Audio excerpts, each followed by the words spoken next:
Meus queridos irmãos, que a paz do Senhor nos envolva a todos nesta noite. Nós sentimos que a grande maioria, quase absoluta, ama o nosso país. Mas quero crer que algumas pessoas não têm nenhuma consideração por ele. Não valorizam, não compreendem a importância do nosso país e, por consequência, também não o respeitam. Logicamente é porque não entendem o que o nosso país significa para o mundo espiritual. Humberto de Campos, em 1938, escreveu uma obra lindíssima, através do nosso querido Chico Xavier, chamada Brasil, Coração do Mundo, Pátria do Evangelho. E nós vamos procurar aqui retratar bem essa história para que a gente possa valorizar mais, respeitar mais, amar mais o nosso país. Porque numa das incursões de Jesus no seio da terra, na Idade Média, lá na Europa, ele se fez acompanhar de um séquito de espíritos de alta envergadura espiritual. E dentre eles havia um chamado Hélio, que por certo deve ser um sacerdote da igreja judaica, à época do Cristo aqui na terra, que se converteu ao cristianismo. Mas, quando ele chega aqui na Europa, para verificar o que é que as pessoas tinham feito do seu evangelho, ele percebeu que a terra estava em guerra. As cruzadas, as inquisições, as guerras pela verdade, disputando o poderio da religião. Jesus se entristeceu muitíssimo e até fez uma pergunta a Hélio: o que é que as pessoas estão fazendo do meu evangelho? E foi nesse momento que Hélio, querendo diminuir a frustração do Cristo, disse para ele: Senhor, são as pátrias, as nações, lutando pelos seus espaços, as religiões trabalhando por divulgar a verdade, que cada uma procura enaltecer, de tal forma que é o ser humano colocando ali a sua vontade em disputa. Mas Jesus disse para ele: mas que pátria é essa? Que nação é essa? Que religião é essa, Hélio? A religião foi a que eu deixei, da minha cruz, da renúncia, da dedicação, do amor ao próximo, da fraternidade. Não isso que nós estamos vivendo agora. Hélio, vamos até a América. Quem sabe lá nós possamos encontrar alguma coisa mais alvissareira. E todo aquele grupo de espíritos se encaminhou para a América do Norte, depois para a América do Sul. E nessa caminhada Jesus disse: vamos procurar a terra marcada pelo meu cruzeiro, o cruzeiro da América do Sul. Vamos até lá. E vieram e se aportaram junto às terras brasileiras. Diz Humberto de Campos que Jesus, quando viu a nossa terra tocada pelas vibrações mais profundas,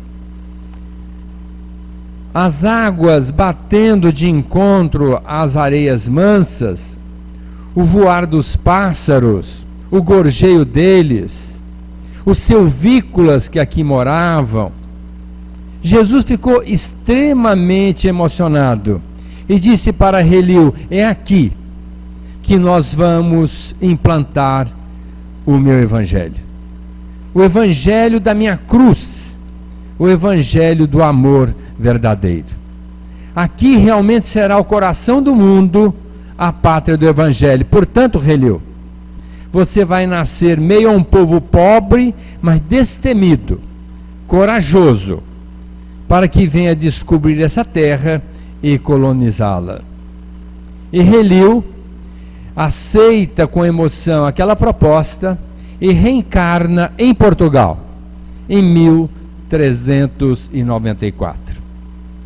Como Henrique de Sagres, que foi o grande baluarte na execução da navegação, fazendo com que os navegadores pudessem descobrir novas terras. Em 1498, Vasco da Gama descobre o caminho marítimo para as Índias. Muito embora já nessa época, em 1460, Henrique de Sagres já havia desencarnado. E nessa época ele já não estava mais aqui na Terra, mas no mundo espiritual, conduzindo esses navegadores para que pudesse executar o plano que estava traçado no mundo espiritual. Quando Vasco da Gama descobre o caminho marítimo para as Índias, de lá os portugueses, que eram pobres, retiraram grandes riquezas, iguarias, ouro, pedrarias e trouxeram para Portugal, fazendo com que os outros navegadores ficassem embevecidos pela ideia de singrarem os mares, buscarem novas terras, novas riquezas para aquele povo que até então estava numa extrema penúria. E foi assim que no dia 9 de março de 1500, Pedro Alves de Cabral busca o caminho marítimo para as Índias. Mas depois de 40 dias de navegação, perdido, totalmente perdido, meio a um mar, sem nenhuma conexão com nenhuma terra, não sabendo mais para onde estava velejando, ele sentiu uma força exterior e comunicou aos demais: fiquem tranquilos que em breve nós vamos encontrar uma terra.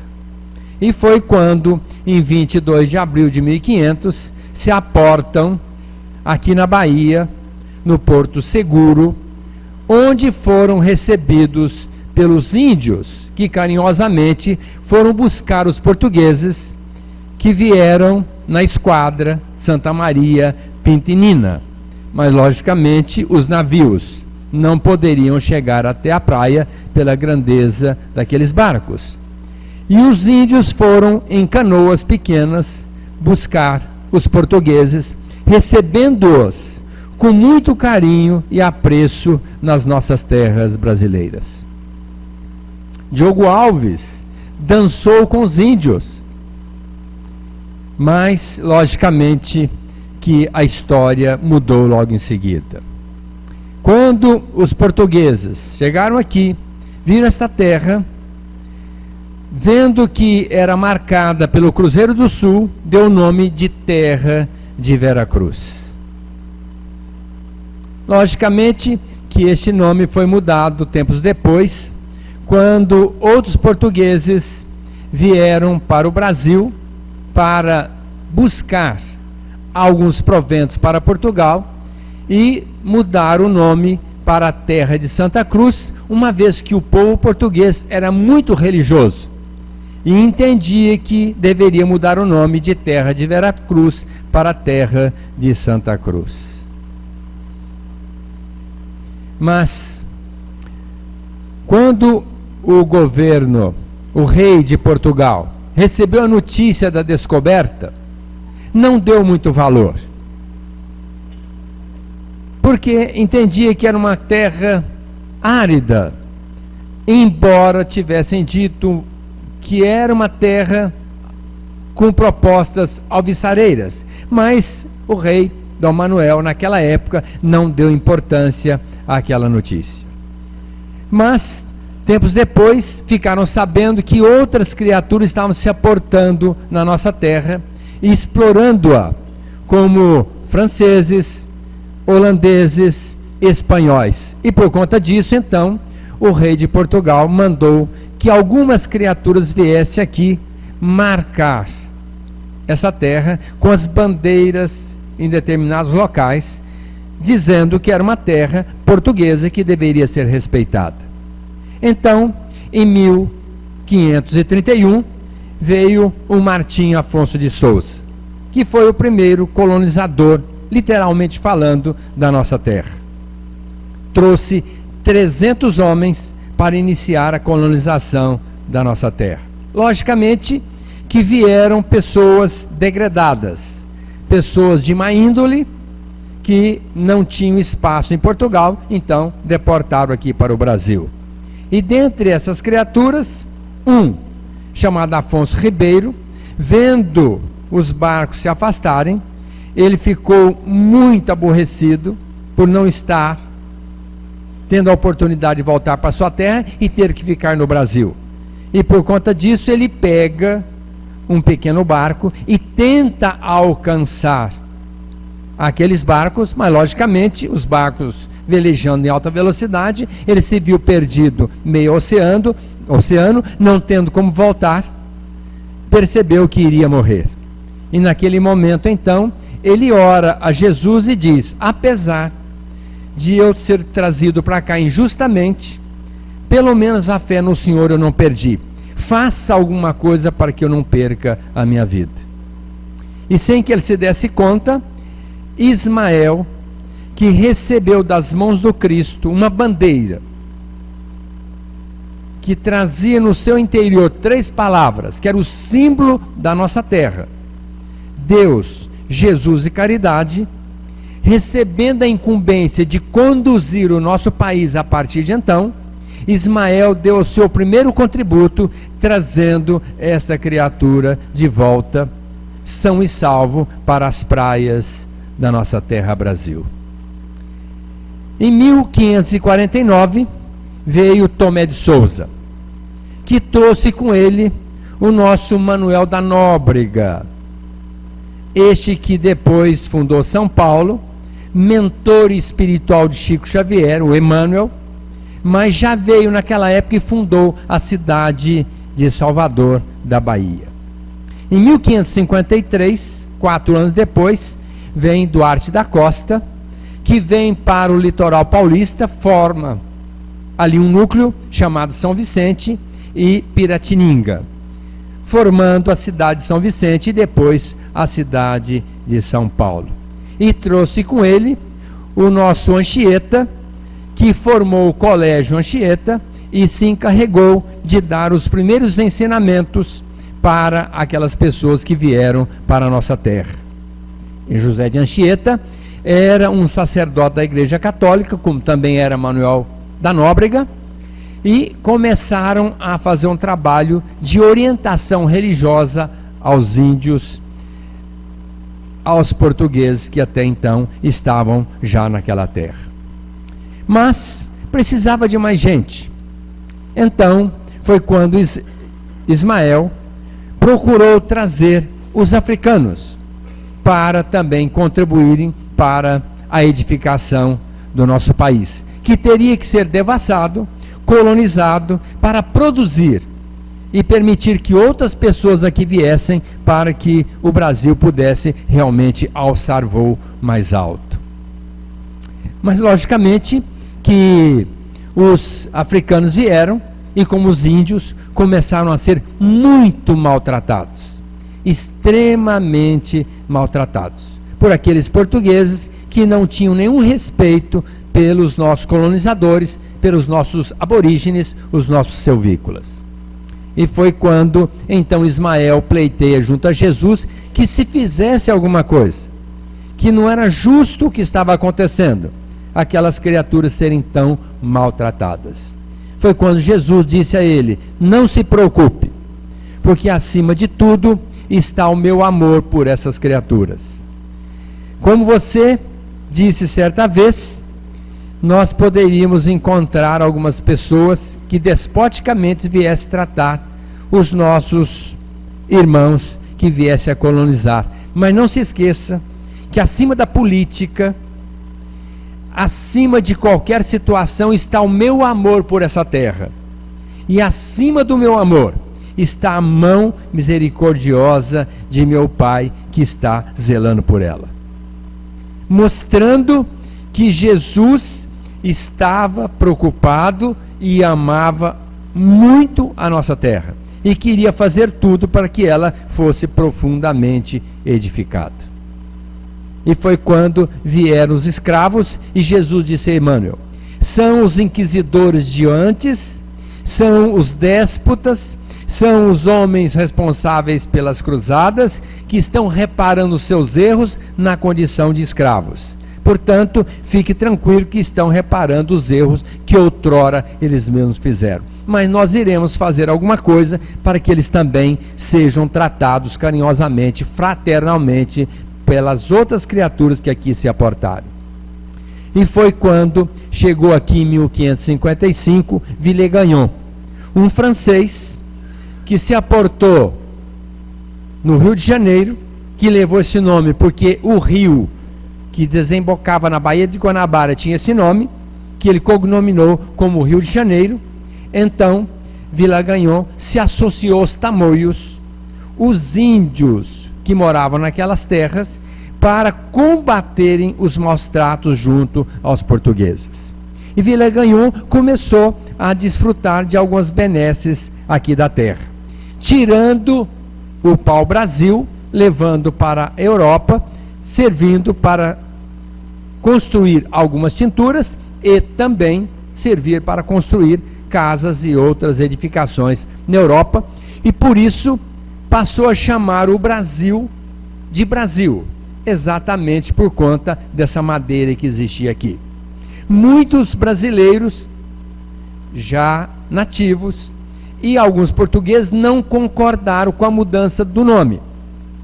Mas Ismael, entendendo que já estava começando uma inquisição em Portugal, e que essa inquisição poderia vir para o Brasil e trazer maiores consequências, algumas guerras que poderiam inclusive gerar ruptura das terras desse poder geográfico do nosso país, ele foi trabalhando para que esse nome realmente ficasse definitivamente como sendo o nome da nossa terra. E realmente esse nome nunca mais mudou, e da América do Sul e do Norte é o único país que não acrescentou nem 1 centímetro, nem diminuiu 1 metro do seu território geográfico de 8,5 milhões de quilômetros quadrados, com 8 milhões de quilômetros no litoral, de tal forma que o nosso país tem a forma de um coração. Manteve até hoje a sua identidade geográfica e realmente está pronto para amanhã ou depois ser chamado Coração do Mundo, Pátria do Evangelho. Prefaciando esse livro, Emmanuel coloca que em tempos idos, quem acreditaria que Roma e a Grécia deixassem de ser a potência do mundo, que foi o berço da nossa cultura. Hoje, se nós falarmos que o Brasil será coração do mundo, pátria do Evangelho, muitas pessoas irão desacreditar. Mas pode estar certo que Emmanuel afirmou isso junto à psicografia de Chico Xavier, com respaldo da orientação da espiritualidade. Portanto, nós não podemos perder a fé.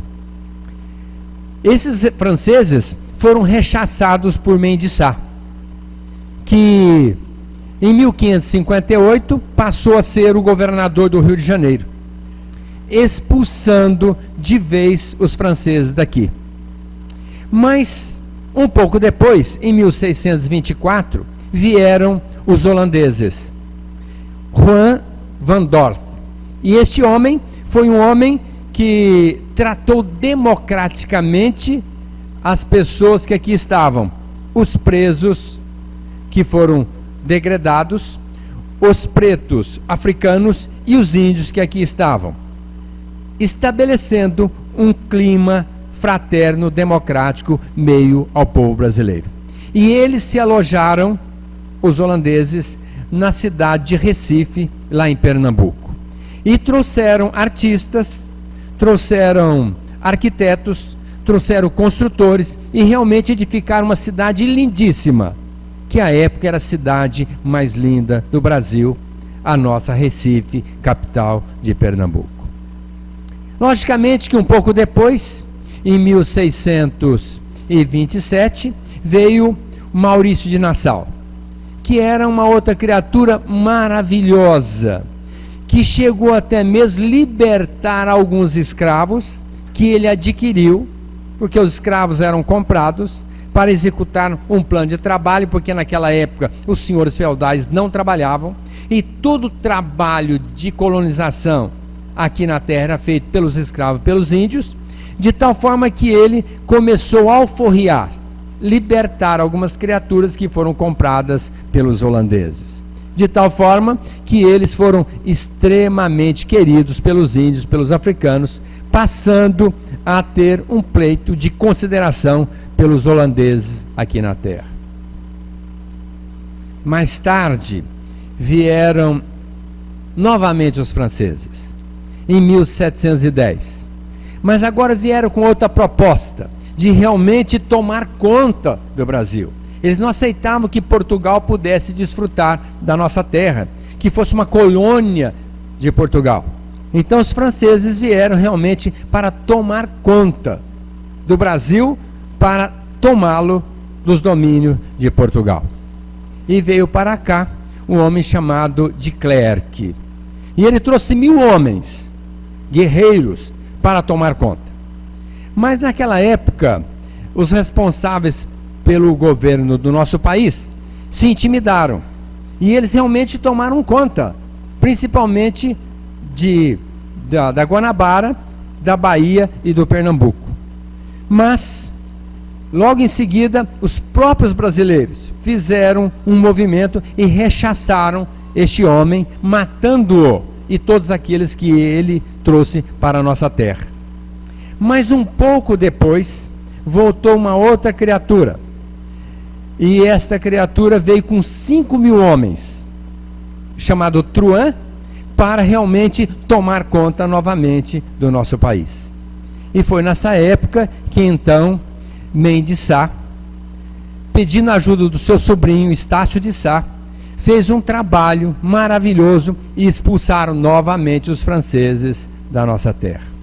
Mas um outro movimento aconteceu para que nós tivéssemos ciência que não foi muito simples manter a hegemonia do nosso país, porque dentro desse movimento de escravização, de expoliação, de domínio da nossa terra, os brasileiros começaram a não aceitar que a nossa terra fosse tão expoliada, dominada de uma maneira aviltante e ainda obrigando os brasileiros a pagarem altos impostos e colonizar a terra e dar tudo de mãos beijadas aos portugueses e aos demais estrangeiros que aqui se aportaram. De tal forma que houve um movimento entre os brasileiros de Olinda contra os portugueses de Recife. E foi a chamada Guerra dos Mascates, que demorou cerca de 4 anos. Nesta época, Pernambuco liderava um movimento político da nossa terra, mas se enfraqueceu exatamente por conta desse movimento. E já aqui, no estado de São Paulo, e em Minas Gerais, sabia de algumas riquezas.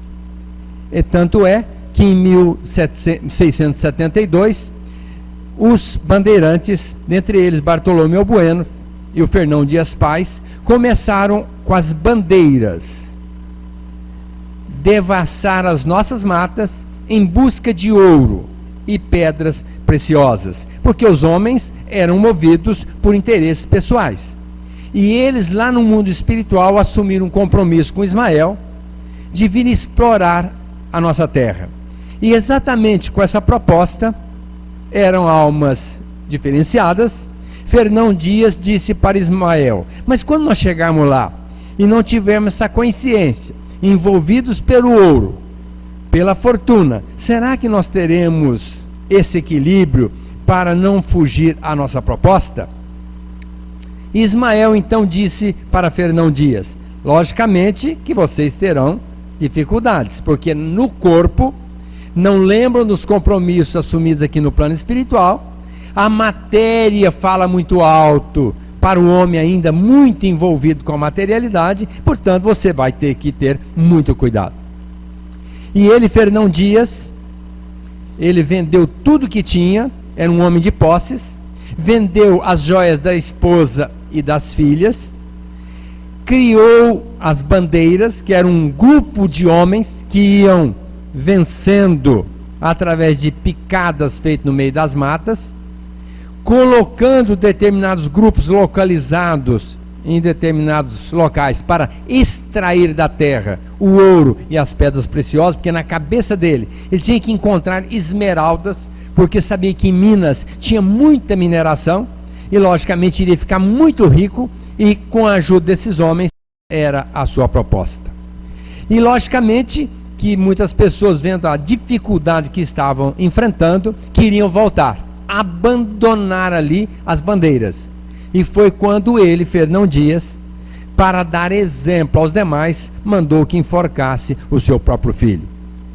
Logicamente que mais tarde ele desencarna, não tendo conseguido encontrar as esmeraldas, mas foi recebido por Ismael do lado de lá no mundo espiritual, e ele disse assim: você vai voltar um pouco depois com seu filho para resgatar esse débito, mas você deu um grande contributo, que foi devassar o estado de São Paulo e Minas Gerais, colonizando-o conforme a nossa proposta.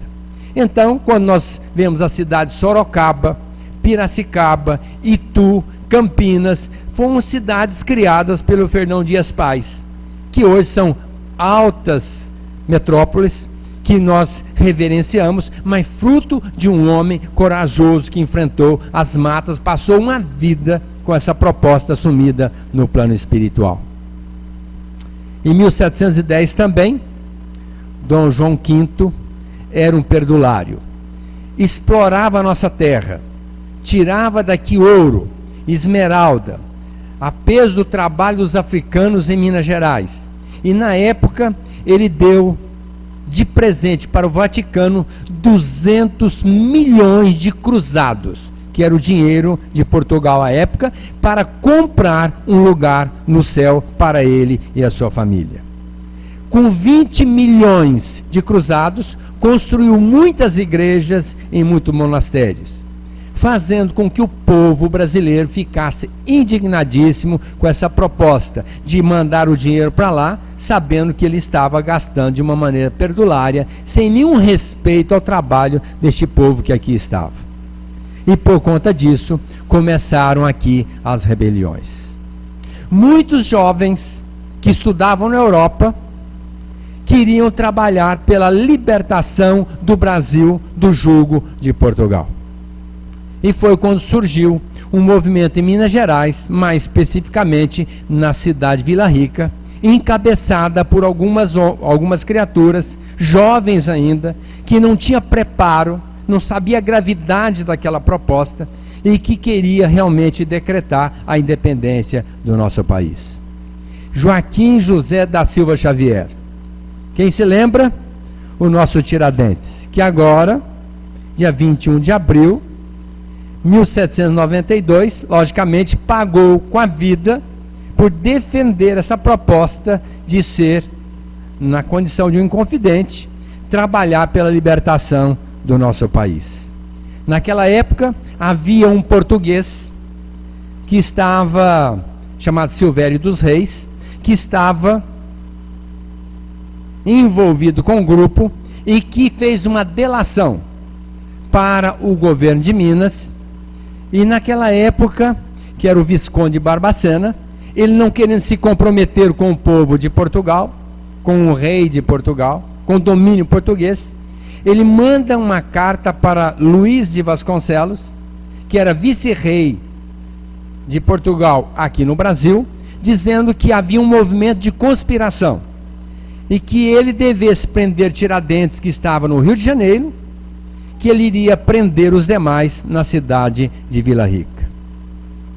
E um outro rapaz, chamado Joaquim Maia, foi para a Europa para encontrar o respaldo de Jefferson, que era um representante dos Estados Unidos na França, em Paris, que tinha conseguido decretar ali a República dos Estados Unidos, portanto queria o aval, a orientação dele para que pudesse chegar aqui no Brasil e colocar em prática para transformar o Brasil em república independente de Portugal.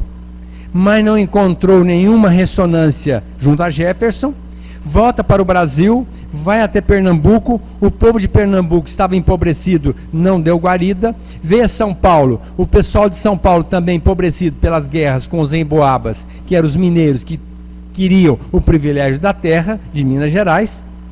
Então resolveram eles, os mineiros, fazer esse trabalho de independência do Brasil. Mas eram jovens recém-formados, e foi por conta disso que todos foram presos, condenados à morte. Mas na última instância, a Dona Maria I, que era a rainha de Portugal, sabendo disso, mandou que todos fossem degredados para a África, menos Tiradentes, que deveria ser morto e esquartejado na cidade de Vila Rica, para servir de exemplo, que ninguém mais se rebelasse contra o poder de Portugal, querendo a independência do Brasil. Mas logicamente que ninguém aguenta muito tempo ser escravizado, vilipendiado, usurpado nos seus direitos. E foi o que aconteceu junto ao povo brasileiro, que começou a questionar este domínio de Portugal, querendo a sua libertação. Mas naquela época, Portugal, que já estava empobrecido pelos seus reis, que eram perdulários, que gastaram tudo para atender a corte que não trabalhava, o povo português já estava muito pobre. E foi exatamente na época que surgiu a Revolução Francesa, em 1793. Naquela época, então, os países da Europa tinham o imperialismo, mas a França queria o Estado de República, e foi quando surgiu um movimento para a separação da França deste domínio do imperialismo. Mas logicamente todos os países da Europa não concordaram muito, travaram uma guerra, a chamada Revolução Francesa, e houve um morticínio, muitas mortes, inclusive mataram na época o rei da França, o Henrique XVI. Com isso, criando um problema, aliás, o Luís XVI, criando um problema muito grave para a Europa toda. Naquela época, Napoleão Bonaparte, que tinha assumido um compromisso no mundo espiritual de trabalhar pela hegemonia da Europa, para logo depois ser implantado a doutrina espírita, ele fez uma rebelião, assumiu uma condição de imperador em 1804, exatamente na época em que nasceu Kardec, e assumindo ali o domínio da França, estabeleceu guerra contra a Espanha, contra Portugal, querendo dominar toda aquela região, quando, a bem da verdade, ele tinha que estabelecer a hegemonia, o equilíbrio, para trazer a igualdade, a fraternidade e a liberdade entre aquele povo. Logicamente, criando um clima muito difícil para a Europa e para o mundo inteiro. Naquela época, então, o Dom João VI, que assumiu o lugar da sua mãe, Dona Maria I, que ficou enlouquecida, logicamente obsediada pelos crimes que ela perpetrou, Dom João VI assume o reinado de Portugal. Mas, ameaçado por Napoleão Bonaparte, veio uma sugestão do rei da Inglaterra, que ele viesse para o Brasil e que ele, o rei da Inglaterra, daria custódia para o povo português. E foi exatamente quando Dom João VI veio para o Brasil em 1808. Com toda a corte portuguesa, com milhares de pessoas que passariam a partir de então viver às expensas do trabalho dos brasileiros sem trabalhar nem um pouco. E se não bastasse, se aportaram na Bahia, primeiramente, decretou a libertação do comércio através dos portos, porque era um compromisso que ele tinha assumido com o rei da Inglaterra, de abrir os portos para o negócio com os ingleses apenas. Mas chegando aqui, envolvido pela espiritualidade, ele decretou a liberdade de comércio com todos os países, podendo adentrar aos portos brasileiros. Depois vai para a Baía da Guanabara, chega no Rio de Janeiro e tinha que sediar toda aquela corte que ele trouxe, mais de 6.000 homens à época. Então trouxe um juiz, e ele disse, logicamente, um juiz brasileiro, e disse para ele: agora você vai desapropriar as casas para eu colocar aqui os portugueses. E bastava alguém chegar numa casa, colocar lá PR, príncipe regente, para aquela pessoa ter que deixar a casa e ir morar nos morros do Rio de Janeiro.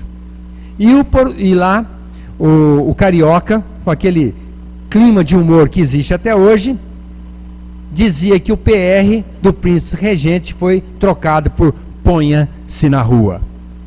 E tanto é que esse mesmo juiz que fazia essa desapropriação, certo dia foi abordado por um fidalgo que pediu uma casa. E ele foi lá, desapropriou a casa e entregou para ele. Passado um tempo, esse mesmo fidalgo português pediu outra casa. Ele deu outra casa, desapropriou outra. Voltado um certo tempo, ele pediu uma mobília. Ele foi lá, desapropriou uma casa e entregou a mobília para ele. Quando essa criatura voltou pela quarta vez pedindo nova mobília, ele disse assim: um momentinho, deixe-me falar com a minha mulher. Gritou para a mulher que estava lá dentro: mulher, fique preparada que em breve vão pedir você. E como eu não tenho como negar, você vai ser propriedade dos portugueses. E disse para aquele rapaz: nunca mais você venha aqui me pedir nada, que não estou afeito a isso.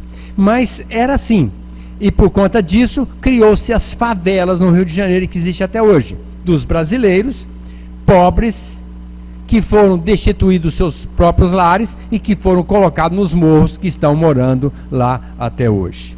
Assim era o despotismo do povo português para com os brasileiros. Mas Dom João VI trouxe um contributo, criou o Banco do Brasil, criou a imprensa, favorecendo o jornalismo, criou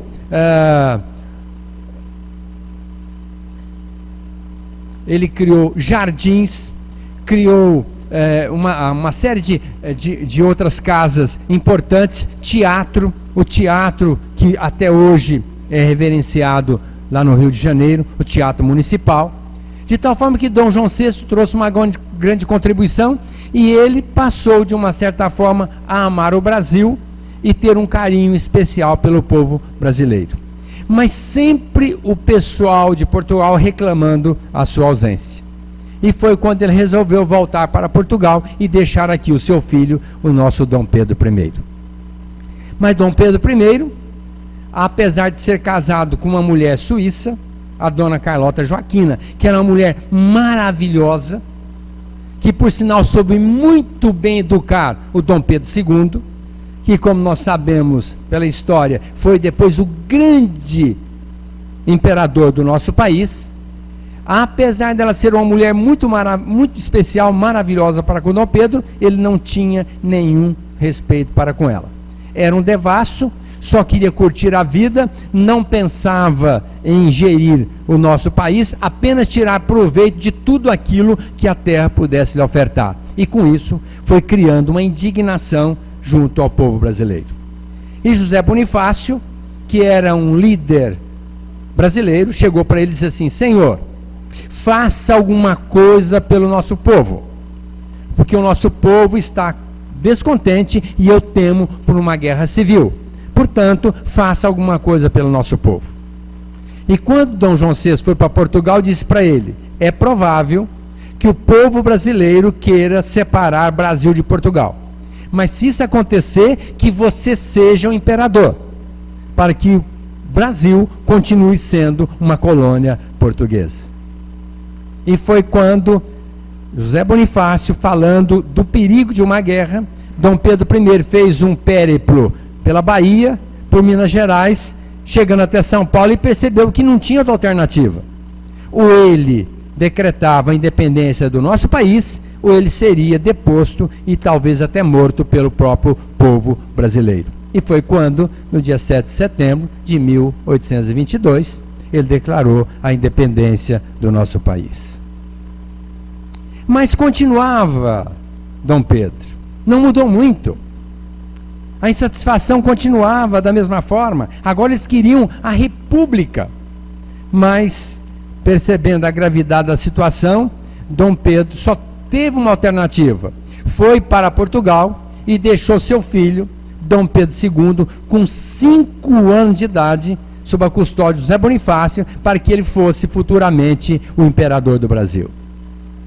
Qual pai que teria coragem de deixar um filho numa terra longínqua de 5 anos de idade, com a proposta de ser futuro imperador deste país? E ele teve, pelo menos, esse grande mérito, essa coragem. Foi para Portugal, deu uma vida para Portugal. Portugal passou a ter mais dignidade pela sua gestão, e Dom Pedro foi crescendo, Dom Pedro II, crescendo, mostrando uma alma elitizada, que antes de reencarnar foi chamado por Jesus no plano espiritual, que este Dom Pedro II, na época do Cristo, foi o Longinos, o soldado que o levou à crucificação, que depois, se apercebendo da absurdidade a que ele havia se permitido, tornou-se um cristão, passou a trabalhar pela causa do Cristo, e depois de cerca de 1800 anos, volta reencarnado aqui no Brasil, a pedido de Jesus, como Dom Pedro II, e assume a monarquia do nosso país. Geriu, administrou o nosso país durante 50 anos. E foram os melhores 50 anos que nós tivemos na nossa história. Ele ouvia as pessoas, ouvia a imprensa, procurava fazer tudo para tratar muito bem os brasileiros, apesar de ser português, vamos dizer assim, na sua ascendência, mas nascido aqui no Brasil. Procurava atender muito bem os brasileiros, ouvia a orientação dos mais velhos, e realmente começou a trabalhar pela libertação dos escravos, criando uma lei que todos os filhos dos escravos, a partir daquele dia, não mais seriam comercializados. E bem mais tarde, em 1888, a sua filha, a princesa Isabel, decreta realmente a libertação dos nossos escravos. Para depois, logicamente, ser traído pelos próprios companheiros, Marechal Deodoro e demais, decretaram a República dos Estados Unidos e realmente tiraram Dom Pedro II da jogada, e ele vai para a Europa terminar a sua vida lá, com o sentimento de ter sido traído, mas levou para o final da sua vida lá em Portugal um travesseiro com a terra brasileira, que era a terra do seu coração. Logicamente que o Brasil, tornado independente, começou ali uma saga de criaturas que deveriam continuar trabalhando pela edificação do nosso país. E foi quando a espiritualidade achou por bem trazer a doutrina espírita para dar esse enfoque de fraternidade verdadeira entre todas as criaturas. E foi nessa época, em 3 de outubro de 1804, que nasce Allan Kardec. Codifica a doutrina em 1857. Essa doutrina, que nós temos o privilégio de conhecê-la, que mostra para nós todas essas verdades, enaltecendo a importância da nossa encarnação, a importância do nosso planeta e, acima de tudo, a importância do nosso país. E se não bastasse, então Ismael chama uma outra alma diferenciadíssima, o Dr. Adolfo Bezerra de Menezes, para que reencarnasse no Brasil para dar ênfase à doutrina aqui no nosso meio.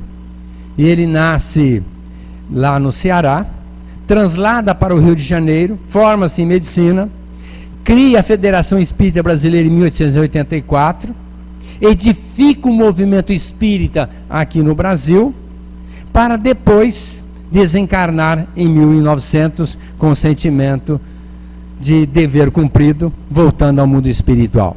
Para logo em seguida, Chico Xavier nascer em 1910 para dar continuidade à obra de Kardec aqui na cidade de Pedro Leopoldo e depois na cidade de Uberaba. Chico Xavier se encarregou de trazer para nós toda essa vertente de informação, como esse livro, Coração do Mundo, Pátria do Evangelho, escrito pelo nosso Humberto de Campos. Lembrando a todos nós brasileiros que nós temos um compromisso de implantar realmente a pátria do Evangelho para ser o Brasil o coração do mundo, em sentido amplo, não só no seu aspecto de materialidade, com as suas terras extremamente férteis, como um povo dócil, manso, ameno, que não tem coragem de empunhar uma arma para defender os seus direitos, como está acontecendo no dia de hoje. Nós, percebendo todas as absurdidades que estão acontecendo, apenas apelamos para a misericórdia divina, buscando os canais competentes para que um dia possamos realmente colocar o nosso Brasil num clima de hegemonia, de equilíbrio, para cumprir esse determinismo ditado pelo mundo espiritual. Quero crer que, de posse dessa informação dos espíritos, nós brasileiros temos que amar um pouco mais nossa terra, que devemos fazer o nosso trabalho entendendo que somos copartícipes da edificação principalmente deste país, nessa conjuntura do nosso planeta Terra, para que realmente possamos implantar definitivamente o planeta de regeneração, uma vez que esse milênio que se avizinha está programado para que o nosso planeta passe de expiação e provas para um mundo de regeneração. Mas tem que começar pela regeneração dentro de cada um. Esse é o grande papel da doutrina, despertando as nossas consciências, trazendo para nós essa informação para que possamos entender Jesus, valorizar Jesus, respeitar Jesus nessa proposta de realmente fazer um trabalho de edificação no nosso planeta. Pensando assim, vamos começar pela transformação de nós outros.